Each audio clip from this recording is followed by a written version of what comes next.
Today I'm going to show you how to make quinoa burgers. They're really, really simple to make.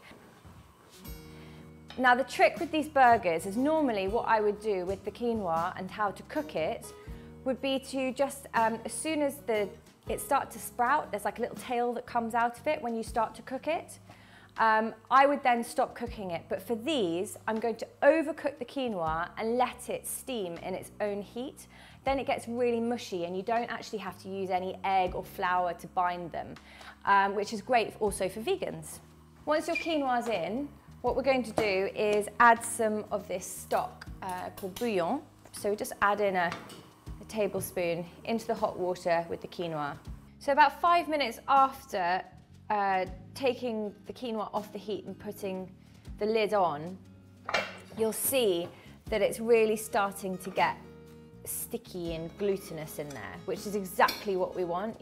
Now I'm going to make the beetroot paste. It's exactly the same as the spinach paste. We're just going to put the garlic with the beetroot, a bit of herb and some sunflower oil, blend it all up. So you're just going to put in your garlic, your beetroot, a couple of beetroots and some gorgeous fresh dill.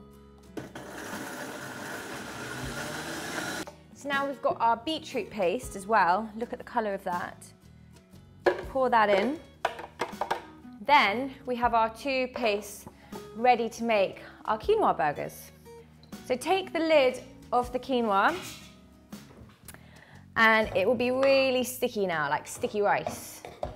But it will be really, really hot to touch. So let it cool down so that you're able to hold it in your hands, because otherwise you're going to burn yourself and it's going to be rather unpleasant with quinoa all over the floor.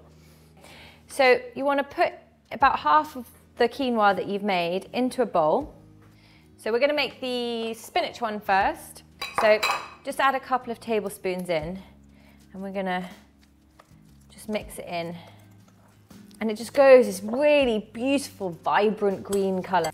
So make sure that all the quinoa is coated all the way through. So now you're going to get your hands mucky. What you want to do is turn them into balls and then flatten them down to make sort of a burger shape. So you just make little ones like this. So we're going to put some coconut oil in the pan. We want to get it really nice and hot so that we can just sear the burgers. We don't really want to cook them through. And you just want to leave them for maybe a minute, just so that they start to crisp on either side so they don't fall apart when you're going to put them in your mouth. So depending on your pan, they're going to cook at different speeds. So you just want to keep checking them over. And basically when they get sort of just slightly brown, you want to start flipping them over because you don't want to burn them. Now these little babies are done.